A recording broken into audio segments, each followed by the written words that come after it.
우리 성경과 스크린 보고 요한일서 4장 7절에서 16절 함께 읽겠습니다. 사랑하는 자들아, 우리가 서로 사랑하자. 사랑은 하나님께 속한 것이니 사랑하는 자마다 하나님으로부터 나서 하나님을 알고 사랑하지 아니하는 자는 하나님을 알지 못하나니 이는 하나님은 사랑이심이라. 하나님의 사랑이 우리에게 이렇게 나타난 바 되었으니 하나님이 자기의 독생자를 세상에 보내심은 그로 말미암아 우리를 살리려 하심이라. 사랑은 여기 있으니 우리가 하나님을 사랑하는 것이 아니요 하나님이 우리를 사랑하사 우리 죄를 속하기 위하여 화목제물로 그 아들을 보내셨음이라. 사랑하는 자들아, 하나님이 이같이 우리를 사랑하셨은즉 우리도 서로 사랑하는 것이 마땅하도다. 어느 때나 하나님을 본 사람이 없으되 만일 우리가 서로 사랑하면 하나님이 우리 안에 거하시고 그의 사랑이 우리 안에 온전히 이루어지느니라. 그의 성령을 우리에게 주심으로 우리가 그 안에 거하고 그가 우리 안에 거하시는 줄을 아느니라. 아버지가 아들을 세상의 구주로 보내신 것을 우리가 보았고 또 증언하노니 누구든지 예수를 하나님의 아들이라 시인하면 하나님이 그의 안에 거하시고 그도 하나님 안에 거하느니라. 하나님이 우리를 사랑하시는 사랑을 우리가 알고 믿었노니 하나님은 사랑이시라. 사랑 안에 거하는 자는 하나님 안에 거하고. 아멘. 오늘 요한일서 4장 7절에서 16절 말씀을 가지고 사랑을 온전케 하라 함께 할까요? 사랑을 온전케 하라, 이런 제목으로 말씀을 나눕니다. 여러분, 사도 요한은 사랑의 사도다 이렇게 불립니다. 어느 누구보다도 사랑에 대해서 강조했고 또 어느 누구보다도 사랑의 실천에 대해서 많이 이야기를 했기 때문에 그렇습니다. 그래야 됐던 어떤 당시 시대적 배경이 있는데 당시 교회에 영지주의 이단이 들어와가지고 육으로 짓는 죄에 대해서 그거는 육으로 이미 악한 것이 짓는 거니까 상관없어 이렇게 얘기를 하면서 성도들에게 혼동을 가져왔다는 거죠. 입술로는 교회에서 사랑합니다, 사랑을 말하지만 삶 속에서 삶은 육으로 사는 거니까 사랑 없어도 괜찮아, 소용없어, 어차피 악한 거니까 그렇게 생각하고 입술로는 교회에서는 사랑합니다, 나가서는 사랑과 상관없는 그런 삶을 살았습니다. 여러분, 사도 요한은 그런 이단에 의해서 흐트러진 소아시아 교회를 바로 세우려고 했어요. 그래서 예수님의 사랑을 힘주어 강조하면서 너희가 정말로 사랑한다면 예수님처럼 생명을 나눠야 된다, 이렇게 강조해서 얘기한 겁니다. 어려운 일 당한 사람이 있는데 그 형제를 모른 척하는 건 그건 가짜 사랑이다, 사랑이 아니지, 이렇게 이야기를 한 거죠. 또 이야기했습니다. 미워하는 것은 너에게 못되게 군다고 해서 너도 거꾸로 네가 미워하는 자가 된다면 그건 살인하는 것과 똑같다. 미워하지 말라. 예수님처럼 예수님을 핍박하고 미워했던 너희를 건지신 것, 너희를 위해 생명을 주신 것, 그러니까 미워하지 마라, 사랑해라, 용서해라, 이렇게 말씀하셨거든요. 여러분, 바울은 사랑이 교회 안에서 실제적으로 실천되어질 때요, 교회가 온전해질 수 있다, 이런 얘기를 합니다. 골로새서 3장 14절 같이 읽어볼까요? 이 모든 것 위에 사랑을 더하십시오. 사랑은 완전하게 묶는 띠입니다. 이게 뭐냐면 교회 안에 좋은 게 많아요. 전도도 있고 구제도 있고 여러 가지 좋은 게 많이 있는데 이 모든 것을 하나로 묶어가지고 완전체가 되게 하는 거, 그게 뭐라고요? 사랑이래요. 그렇게 얘기를 하는 겁니다. 여러분, 사랑이 뭐길래 어떻게 사랑이 모든 것을 완전하게 묶는 띠가 될 수 있을까 고민하는 마음으로, 사랑이 그만큼 위대한 건가 묻는 마음으로 세 가지를 함께 나누도록 하겠습니다. 첫 번째로 성경이 증언합니다. 하나님은 사랑이시라. 아멘입니까? 우리 한번 같이 할까요? 시작. 하나님은 사랑이시라. 한 번 더. 하나님은 사랑이시라. 하나님은 사랑이시라 어디 써 있어요? 성경에 써 있어요. 또 한 군데 써 있는 게 있습니다. 제 음반의 4번 트랙의 제목이 하나님은 사랑이시라. 몰랐죠? 거기 써 있어요. 하나님은 사랑이시라고. 여러분, 교회는요, 하나님을 믿는 공동체가 교회인데 하나님은 사랑이시라. 그러면 교회는 사랑 빼면은 아무것도 말할 수 없는 거예요. 사랑 빼고는 설명이 안 되는 공동체가 교회입니다. 왜냐하면 하나님의 근본 속성 자체가 사랑이기 때문에 그래요. 요한일서 4장 8절 읽어볼까요? 시작. 사랑하지 아니하는 자는 하나님을 알지 못하나니 이는 하나님은 사랑이심이라. 하나님 사랑이심이라고 분명히 얘기합니다. 요한일서 4장 16절도 시작. 하나님이 우리를 사랑하시는 사랑을 우리가 알고 믿었노니 하나님은 사랑이시라. 그러니까 하나님의 근본 자체가 사랑이기 때문에 사랑 빼놓고는 하나님을 설명할 수가 없는 거예요. 여러분에게 하나 물어볼까요? 사랑 빼놓고 답하려고 하지 말고 사랑을 넣어야 됩니다. 여러분, 만약에 하나님께 향기가 난다면 그 향기는 어떤 향기일까요? 사랑의 향기, 사랑의 향기. 똑똑하네요. 자, 하나님께 만약에 육은 아니겠고 영적인 맛이 이렇게 하나님께 느껴진다면 그 맛은 어떤 맛일까요? 사랑의 맛. 어찌 그리 잘하세요? 사랑의 맛이에요. 그러니까 하나님을 설명할 때는요, 사랑 빼고는 설명이 안 되는 거예요. 그러니까 이 하나님이 우리 안에 영적으로 임재하신다, 내 안에 하나님이 임하신다, 순간적으로 우리 안에 어떤 변화가 일어날까요? 우리가 어떤 사람이 된다? 사랑의 사람이 된다 라고 하는 거죠. 여러분, 예배를 통해서 하나님의 임재를 경험하고 나면 우리에게 주어진 상태가 있는데, 그게 은혜 받았다는 상태인데, 예배드리고 하나님의 임재가 내 안에 임하면 그때 느껴지는 상태가 뭐냐면 사랑에 빠졌을 때와 비슷한 상태가 된다는 거죠. 사랑에 빠졌을 때. 자, 천국이 천국인 이유를 아시나요? 천국 가보신 분 계십니까? 우리 중에 없잖아요. 천국이 천국인 이유 여러 가지를 댈 수가 있는데 성경을 통해 살펴볼게요. 요한계시록 21장 10절 한번 읽어봅니다. 성령으로 나를 데리고 높은 산으로 올라가 하나님께로부터 하늘에서 내려오는 거룩한 성 예루살렘을 보이니, 하나님께서 보여주시는 거예요. 하늘에서 내려오는 거룩한 새 예루살렘 성이 있다. 이게 뭐냐면 천국이에요. 나중에 우리가 보게 될 들어갈 천국이란 말이에요. 근데 이 천국을 갖다가 디테일하게 요한계시록 21장 18절부터 21절까지 설명하는데요, 그 외형을 설명하거든요. 하드웨어 어떻게 생겼는지 한번 읽어볼까요? 시작. 그 성곽은 벽옥으로 쌓였고 그 성은 정금인데 맑은 유리 같더라. 잠깐만요. 혹시 사우나 갔다가 내가 아는 분을 만났는데 그분의 목에는 막 이 표현이 안 되네요. 치렁치렁? 금목걸이가 막 치렁치렁 거리고 있는데 부러웠던 분 계십니까? 천국 가기를 기다리십시오. 천국 가면요, 밑바닥에 정금이 깔려 있대요. 그때 가서 다 엮어가지고 목에다 메고 다니세요. 자, 성경을 보니까 그렇게 성이 정금으로 만들어져 있대요. 그냥 도구 하나 들고 다니면서 성 주변에 가서 그냥 까기만 하면 전부 다 그냥 황금이 되는 거예요. 그게 천국이래요. 자, 그 다음 절 시작. 그 성의 성곽의 기초석은 각색 보석으로 꾸몄는데 첫째 기초석은 벽옥이요, 둘째는 남보석이요, 셋째는 옥수요, 넷째는 녹보석이요, 다섯째는 홍만호요, 여섯째는 홍보석이요, 일곱째는 항옥이요, 여덟째는 노곡이요, 아홉째는 담황옥이요, 열째는 비치옥이요, 열한째는 청옥이요, 열두째는 자수정이라. 이렇게 써 있어요. 여러분, 천국은 완전히 모든 게 다 뭘로 만들어졌다? 보석으로 만들어졌대요. 그 다음 절 한 구절 더 읽어볼게요. 21절 시작. 그 12문은 12진준이 각 문마다 한 개의 진주로 되어 있고 성의 길은 맑은 유리 같은 정금이더라. 진주 목걸이 좋아하시는 분 계신가요? 우리가 가지고 있는 건 요만하잖아요. 천국에 가면 문 하나가 진주래요. 문 하나가 진주. 천국 빨리 가셔서 문짝 떼가세요. 그러면 집에 가서 갈아내면 그냥 온갖 보석, 진주 다 만들 수 있겠죠.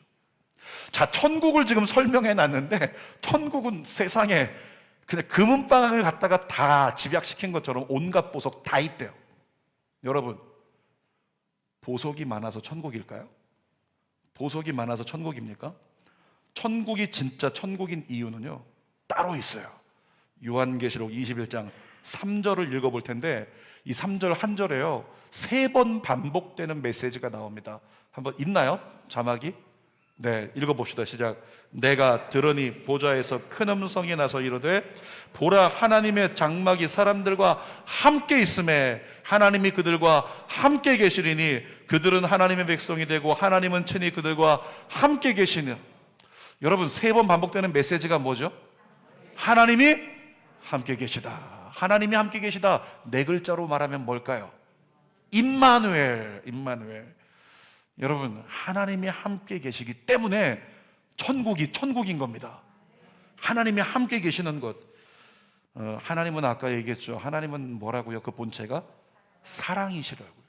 하나님은 사랑인데 하나님이 함께 계신 천국은요, 하나님의 빛의 광채가 가득해요. 하나님의 향기가 가득해요. 그 하나님은 온 우주를 덮는 하나님이시라 천국 어디에서든지 하나님은 안 보이는 곳이 없어요. 마치 우리가 태양을 보는 것처럼. 그러니까 하나님의 것으로 가득한 곳, 그곳이 천국인데 하나님이 우리와 함께 계신대요. 그 땅에. 그게 거기 뭐가 가득한 거예요? 하나님의 본체, 하나님의 속성. 뭐가 가득하다고요? 사랑이에요, 사랑. 천국에는 하나님의 사랑이 가득하다는 거예요. 사랑의 특징은 아십니까? 사랑에 빠지면요, 특징이 나타난대요. 제가 뭐 한 10년 전인가 15년 전인가 가물가물한데 한번 운전하고 가는데 어제 세차를 깨끗하게 했어요. 근데 오늘 운전을 하고 가는데 갑자기 막 눈이 내리는 겁니다. 예고도 없이. 그러니까 길이 막 그냥 엉망진창이 돼버리고 흙탕물이 튀기 시작하고 또 눈 때문에 차들도 막히고 불편하는 거예요. 제가 속으로 씩씩거리면서 왜 갑자기 눈이 내려가지고 이렇게 불편하게 만드는 거야? 라고 대답을 속으로 한 거죠. 근데 옆에 있던 전도사가 자기 여친에게 전화를 합니다. 전화해가지고 뭐 모르겠어요. 자기야 했는지 뭐 저기야 했는지 모르겠어요. 근데 막 전화해가지고 지금 눈 와, 세상에 봐. 네가 있는 곳에도 눈이 오니? 그럼 안 오겠니? 거기도 눈이 온다고 그러면서 좋아가지고 우리 이 눈 속에 있다 같이 사진 찍고 뭐 하자 그러면서 너무 좋아하는 거예요. 여러분, 이유가 뭘까요? 저는 이미 그때 당시 제가 기억하기로 결혼한 지 한 15년 지났기 때문에 이제는 사는 건 의리로 사는 거예요. 옛날에 경험했던 사랑이라고 하는 이런 것들, 이런 건 뭐 사랑에 막 그냥 미묘한 감정, 썸 없어진 지 너무 오래죠.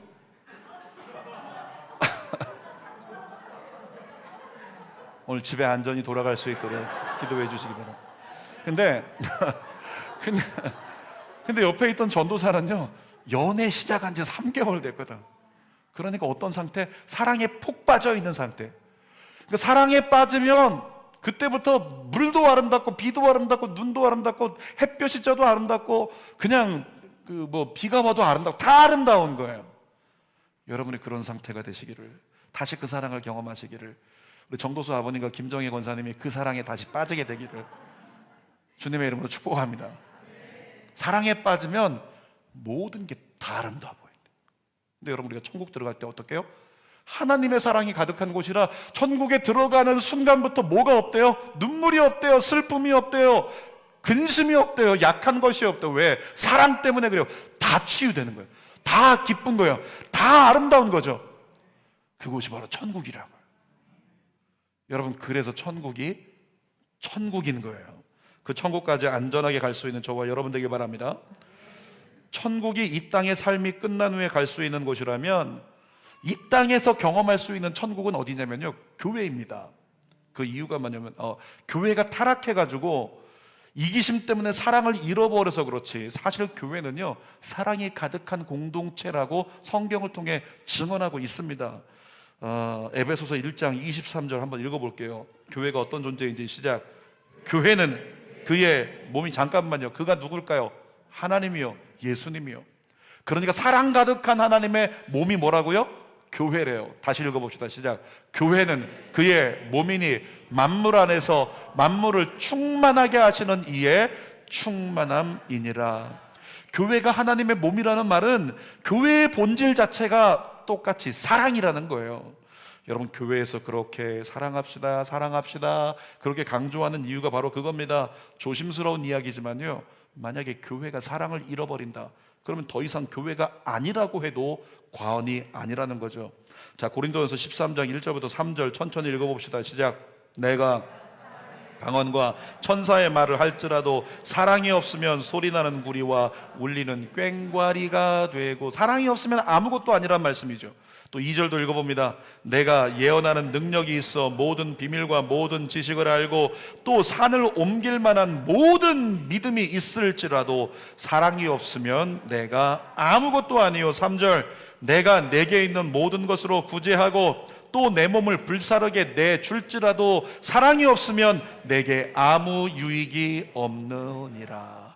여러분, 사랑이 없으면 가지고 있는 은사도, 가지고 있는 믿음도, 가지고 있는 많은 구제도, 내 몸을 불살라서 내주는 희생도 아무것도 아니다라고 말씀하세요. 이유가 뭘까요? 하나님이 곧 사랑인데 사랑이 없다면 곧 하나님이 없다는 거예요. 그렇게 이야기를 하고 있는 거죠.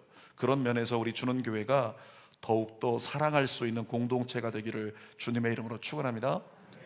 그런 의미에서 옆 사람에게 웃으면서 한번 인사해 볼까요? 아까 우리 인사하신 우리 장윤석 성도님처럼 옆 사람에게 한번 인사해 볼까요? 사랑합니다. 시작. 사랑합니다. 사랑합니다. 여전히 아는 사람하고만 인사해요. 그건 사랑이 아닌데. 자, 두 번째로 하나님 우리에게 말씀하시는 게요, 하나님의 사랑에는 목적이 있다라고 말씀하세요. 요한일서 4장 9절 읽어봅시다. 시작. 하나님의 사랑이 우리에게 이렇게 나타난 바 되었대요. 이렇게 나타낸 바, 하나님의 사랑이 무엇으로 우리에게 나타났을까요? 누구를 통해서? 예수 그리스도요. 계속 읽습니다. 하나님이 자기의 독생자를 세상에 보내심은 그로 말미암아 우리를 살리려 하심이라. 사랑하기 때문에 예수님을 보냈대요. 예수님 보내서 뭐 하시려고? 우리를 살리시려고. 이렇게 말씀하고 있는 거죠. 여러분, 예수님이 오신 목적이 무엇입니까? 죄로 말미암아 죽을 수 없는 우리를 살리기 위해 오셨다는 거예요.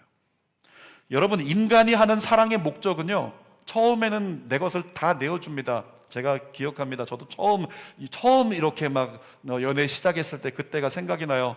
저희 어머니가 장이 서면 시장에서 이것저것 먹을 것들, 좋은 것들 갖다가 냉장고에다 다 쟁겨 놓으시잖아요. 그런데 일 갔다 오시면 자꾸 한두 개씩 없어지는 거예요. 왜 없어졌을까요?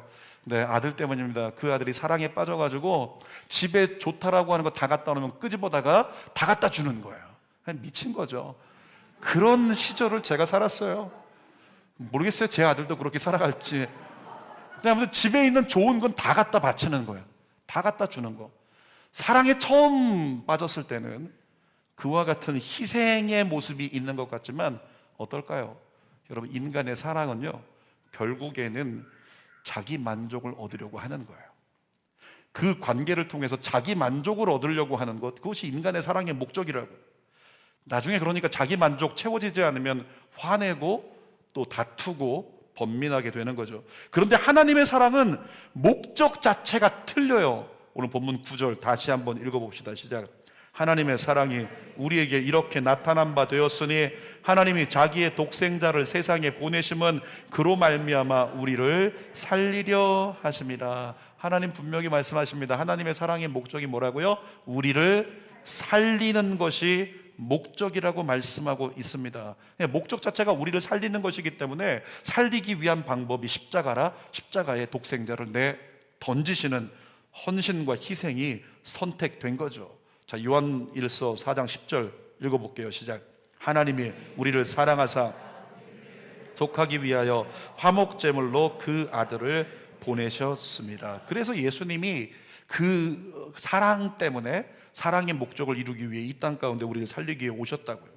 여러분, 하나님이 교회를 사랑하시는 목적 자체가 살리기 위한 거라면, 사람을 살리기 위한 거라면 그의 몸된 교회 역시 목적이 뭐여야 될까요? 사람을 살리는 것이어야 됩니다. 예수님께서 가늠하다가 현장에서 잡힌 여인을 대하신 걸 보면 예수님의 사랑의 목적이 확인됩니다. 만약에 예수님의 사랑의 목적이 인간처럼 자기 만족을 얻는 사랑을 추구했다면 아마 예수님은 돌로 가늠하다 현장에서 잡힌 여인을 쳐 죽였을 거예요. 왜? 그래야 유대인들에게 인정을 받으니까. 인정받고 영웅이라, 역시 멋진 유대인이라고 인정받을 수 있을 테니까. 그런데 예수님의 사랑의 목적 자체는요, 그게 아닙니다. 자기 만족이 아니고 사람을 살리는 거예요. 그래서 가늠하다 현장에서 잡힌 여인을 예수님은 살리는 선택을 하신 겁니다. 요한복음 8장 10절 11절 읽어볼게요. 시작. 예수께서 일어나사 여자 외에 아무도 없는 것을 보시고 이르시되 여자여, 너를 고발하던 그들이 어디 있느냐? 너를 정죄한 자가 없느냐? 대답하되 주여 없나이다. 예수께서 이르시되 나도 너를 정죄하지 아니하노니 가서 다시는 죄를 범하지 말라 하시니라. 예수님께서 어떻게 하셨어요? 그 여인을, 죄인인데 그 여인을 심판에서 건져주셨어요. 예수님도 용서하셨습니다. 그리고 권면해서 바른 길을 가게 만들어 주셨다는 거죠. 이것이 예수님의 사랑의 선택인 거예요. 여러분, 죄악 가득한 이 세상에서 교회의 역할이 바로 그것입니다. 교회의 역할이 하나님의 사랑 안에서요, 작은 천국을 이루어야 돼요. 따라합시다. 우리는 천국을 이루겠습니다. 아멘입니까? 천국을 이루는 거예요. 우리가 사랑을 통해서. 교회는 작은 천국을 이루고, 그 다음에 교회가 집중해야 될 게 뭐냐면 예수님의 사랑, 하나님의 사랑의 목적과 똑같아요. 사람을 살리는 거. 교회는 여기에 집중해야 되는 거예요. 사람을 살리는데. 그것이 교회여야 한다는 거죠. 살리는 데 집중하기 위해서는 거꾸로 보면 됩니다. 죽이는 것을 멀리하면 돼요. 여러분, 그런데 성경을 보면 무엇이 인간을 죽게 하는지 정확히 나와 있습니다. 골로새서 3장 8절 9절 읽어볼까요? 시작. 이제는 너희가 이 모든 것을 벗어 버리라. 곧 분함과 노여움과 악의와 비방과 너희 입에 부끄러운 말이라. 너희가 서로 거짓말을 하지 말라. 여러분 잘 보세요. 사도 바울이 얘기합니다. 분함, 노여움, 악의, 비방, 입에 부끄러운 말, 참소하는 말, 이런 말들이죠. 거짓말, 이런 것들을 사도 바울이 열거를 했는데요, 이런 것들이 성도를 죽게 만든대요. 이런 것들이 교회 안에 들어오면 교회가 어떻게 된다? 무너진다는 거예요. 그래서 이런 것들을 조심하라고 말씀하고 있는 거죠. 그런데 이 사도 바울이 열거하고 있는 이 것들이요, 여러분 공교롭게도 무엇을 통해서 그 실체가 드러날까요? 말을 통해서. 자, 잘 보세요. 분함, 우리가 분할 때 입술로 분이 쏟아져 나옵니다. 노여움, 노여울 때 마찬가지로 입술로 그 노여움을 쏟아냅니다. 악의, 그 악한 뜻을 입술로 쏟아냅니다. 비방, 입술로 쏟아냅니다. 입에 부끄러운 말, 거짓말, 다 입으로 나오는 거예요. 다 입으로. 그래서 그리스도인은 죽이는 데 쓰임받지 않기 위해서 무엇보다 무엇을 조심하자? 말을 조심해야 되는 거예요. 그렇지 않으면 말 때문에 패망하는 겁니다. 야고보서 3장 6절 읽어볼까요? 시작. 혀는 곧 불이요 불의의 세계라. 혀는 우리 지체 중에서 온몸을 더럽히고 삶의 수레바퀴를 불사르나니 그 사르는 것이 지옥불에서 나느니라. 사랑하는 여러분, 잘 기억하십시오. 내 입에서 독설 같은 것이 쏟아져 나온다. 하나님이 원하지 않는 말들이 쏟아져 나온다. 그것이 어디에서 근본이 돼서 쏟아져 나온다고요? 지옥에서 올라온대요. 내가 누군가를 막 비방하고 정죄하고 말로 사람을 공격할 때요, 그 순간에 그 말의 근원이 어디라고요? 지옥에서 나온다는 거예요. 결국엔 사탄이 우리를 붙들고 그런 말하게 만든다는 거죠. 야고보서 3장 8절도 읽어봅니다. 시작. 혀는 능히 길들일 사람이 없나니 쉬지 아니하는 악이요 죽이는 독이 가득한 것이라. 혀 붙잡고 한번 따라할까요? 독이 안 되겠네요. 제가 안 되니. 혀가 뭐라고요? 죽이는 독이 혀에 가득하대요. 그래서 조심하라는 거예요, 말을. 자, 야고보서 3장 10절도 읽어보겠습니다. 시작. 한 입에서 찬송과 저주가 나오는도다. 내 형제들아, 이것이 마땅하지 아니하니라. 교회에서는 할렐루야 주님 찬양합니다 하고 나가서 온갖 독설을 쏟아낸다면 그 입은 하나님께 합당하지 않다고 말씀하고 있는 거죠. 제가 전에 교회에 있을 때요, 평일날 중보기도회가 열리는데 오전에 10시에 중보기도회가 있고 또 오후에도 중보기도회가 2시에 있었어요. 그러니까 앞뒤로 3시간씩 중보기도회가 있는 거예요. 공교롭게 팀장님들이 전부 다 권사님들이었습니다. 여러분, 그런데 오전 그 중보기도 팀을 맡고 있는 권사님이요, 제가 처음 가서 봤을 때 깜짝 놀랐어요. 기도원 원장인 줄 알았어요. 기도가 엄청나게 뜨겁고 그분의 막 입술에서 나오는 선포가 강력한 거예요. 야, 대단하다. 정말 굉장히 영적으로 깊은 분이구나, 이런 생각을 했어요. 근데 어느 날인가 제가 모임을 갔다가 설교를 하고 나서 식사를 하는데 식사 자리에서 깜짝 놀랐습니다. 식사 자리에서 온갖 말들이 쏟아져 나오는데 소곤소곤하지만 다 들려요. 교회 욕하는 거죠. 성도 욕하는 겁니다. 주의 종 비방하는 겁니다. 온갖 불평과 불만들 가지고 계속 쏟아내면서 덕이 되는 말은 한마디도 없는 거예요. 제가 그 자리에서 일어나면서 속으로 그런 마음, 그런 고백을 했습니다. 이미 이 공동체는 교회가 아니구나. 그렇게 제가 속으로 얘기를 했어요. 겉으로는 비록 3시간씩 매일 모여서 기도하고 있지만 그 공동체에는 비방과 또 조소가, 정죄가, 비판이 난무하는 그곳은 이미 교회가 아니구나, 그런 생각을 하게 됐어요. 여러분, 그런데 오후 중보기도 팀이 있었거든요. 근데 오후 중보기도 팀도 팀장님이 권사님이셨는데 그 권사님은 아무런 문제가 없었어요. 오후 중보기도팀에서는 아무런 문제가 없었어요. 아무런 잡음도 없었습니다. 왜 그랬을까요? 거긴 무엇이 없기 때문에? 말이 없었기 때문에 그래요. 왜? 오후 중보기도팀은 기도 끝나고 나면 빨리 집에 가서 애들 봐야 돼서 밥을 먹을 시간이 없어요. 이 밥이 문제였던 거예요. 오후 중보기도팀에서 보니까 입술로 정죄하지 않고 비판하지 않고 우리 기도만 하자, 우리 기도만 하자. 대표되는 팀장 권사님이 그 말만 하는 거예요. 우리 기도만 하자, 우리 기도만 하자. 그랬더니 비방이 없고 조소가 없고 비판이 없고 정죄가 없으니까 깨끗한 거예요. 사단이 역사할 틈이 없다는 거죠. 사랑하는 여러분, 주는 교회가 사람을 살리는 데 쓰임받게 되기를 주님의 이름으로 부탁드립니다. 그러면 우리의 입술로 복음만 말하면 되는 겁니다. 자, 세 번째로 보니까 오늘 하나님께서 우리에게 주시는 마음, 하나님의 사랑을 온전케 하라, 이와 같이 말씀하십니다. 여러분, 우리는 정말로 원합니다. 아멘을 준비하세요. 우리는 정말 사랑이 많은 교회가 되기를 원해요. 억지로 가르쳐 줘야 되죠. 우리 정말로 우리 주는 교회 목사님, 전도사님들은 사랑이 많았으면 좋겠어요. 우리 주는 교회 성도들은 사랑이 진짜 많았으면 좋겠어요. 온전한 예수님의 사랑을 실천하고 살고 싶습니다. 여러분, 그런데 그게 쉽습니까? 어려워요. 쉬운 것이 아닙니다. 나에게 못되게 하는 사람을 미워하지 않는 거 어렵다니까요. 용서는 더 어려워요. 속마음은 용서는 절대 하기 싫어. 이게 우리의 속마음이죠. 내가 가진 물질을 남들을 위해서 나누며 사는 것 별로 안 하고 싶습니다. 나 먹기도 살기 바쁜 거예요. 어려운 거죠. 그런데 사도 요한은 뭐라고 했죠? 요한일서 3장 16절에 시작. 그가 우리를 위하여 목숨을 버리셨으니 우리가 이로써 사랑을 알고 우리도 형제들을 위하여 목숨을 버리는 것이 마땅하니라. 일부 때도 얘기했지만 우리 성도 중에서 누군가가 신장 이식이 필요하다, 신장 이식이 필요합니다. 자, 혈액형 맞는 사람들 손 들어 보십시오. 제가 파악해 보니까 주는 교회 O형이 제일 많아요. O형 혈액형 가진 사람이 필요합니다. 이식할 사람 검사 받으러 오십시오. 주는 교회 안에 한 20명 넘는다. 다 갈까요? 아니요. 내 식구라면 가능한 거지만 아무리 성도라도 남인데 그에게 내 신장을 떼어준다? 나도 나중에 어떻게 될지 모르는데, 우리 가족에게 필요할 줄 모르는데 안 되는 일이지. 이것이 인간의 본능이잖아요. 여러분, 그런데 예수님은 뭐라고요? 형제를 위해 목숨 버리는 게 마땅하대요. 이게 가능합니까? 목숨 버리는 게? 안 되는 일이잖아요. 맨정신으로는 그 뜻을 받아들이기 힘든 거예요. 그래서 가끔씩은 한숨이 나옵니다. 맨정신으로는 절대 할 수 없어. 하나님 뜻 안 되겠다, 이런 생각이 드는 거죠. 여러분, 그런데 맨정신으로 하나님의 뜻 순종하기, 받아들이기 어렵다는 것에 저는 팁이 있다고 믿어요. 답이 있다고 믿습니다. 어떻게 하면 가능할 수 있을까요? 하나님 뜻 행하는 거 맨정신으로 안 된대요. 어떻게 하면 가능할까요? 그런 거 있잖아요. 예전에도 뭐 그냥 사랑 고백하고 싶은데 맨정신으로 안 되면 어떤 힘을 빌리자? 다른 무언가의 힘, 술의 힘을 빌리잖아요. 술이 한자로 뭐예요? 주님의 힘을 빌려서 사랑 고백하잖아요.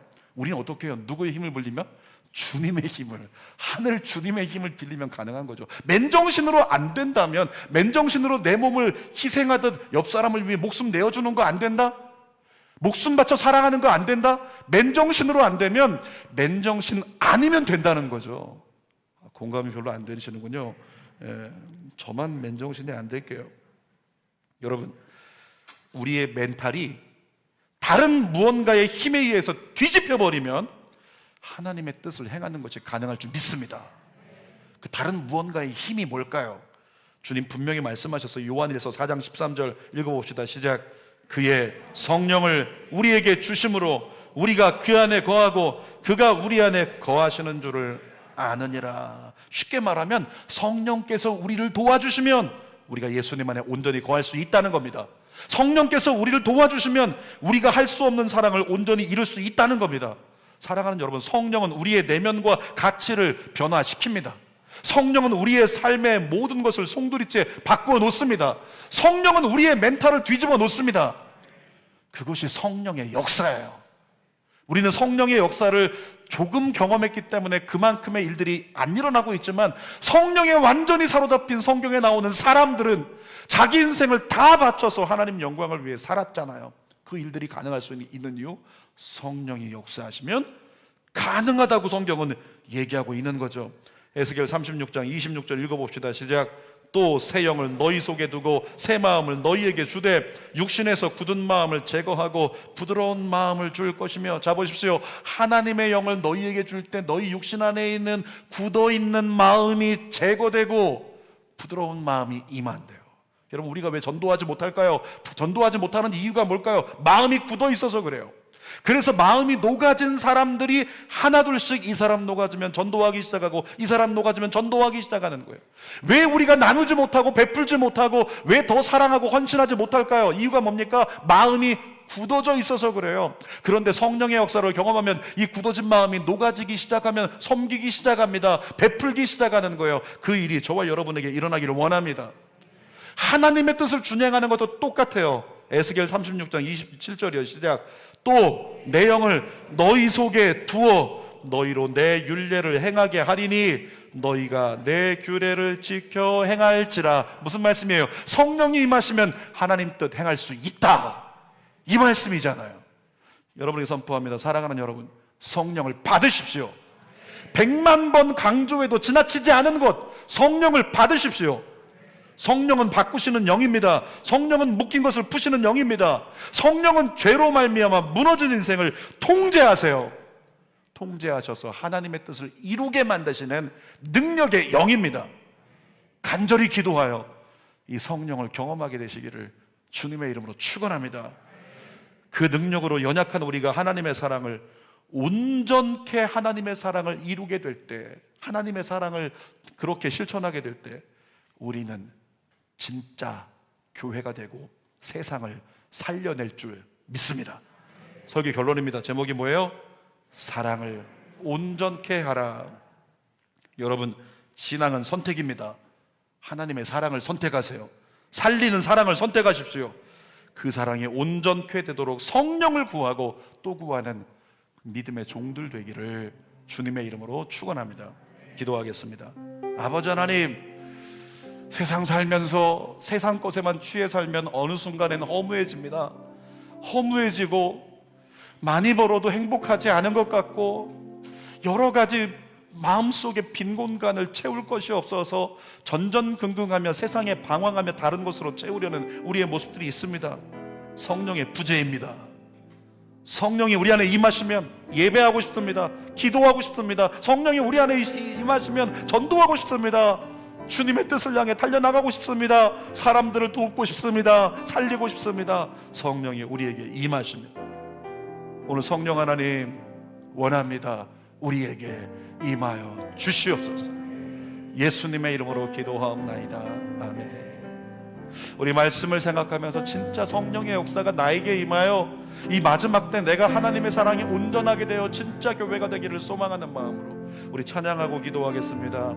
허무한 시절 지날 때, 깊은 한숨 내쉴 때, 그런 풍경 보시며 단식하는 분 있네. 고와 같이 너희를 버려두지 않으리. 내가 너희와 영원히 함께하리라. 억눌린 자 갇힌 자, 억눌린 자 갇힌 자, 손을 가슴에 대고 자유함이 없는 자, 피난처가 되시는 성령님 계시네. 주의 영이 계신 곳에 참 자유가 있다네. 진리의 영이신 성령이요. 이 순간만큼이라도 간절하게 한번 성령이 원합니다. 성령이 오셨네. 성령이 오셨네. 내 주에 보내신 성령이 오셨네. 우리 인생 가운데 친히 찾아오셔서 그 나라 꿈꾸게 하시네. 한 번 더 성령님 오시옵소서. 성령이 오셨네. 성령 성령이 오셨네. 내 주에 보내신 성령이 오셨네. 우리 인생 가운데 진리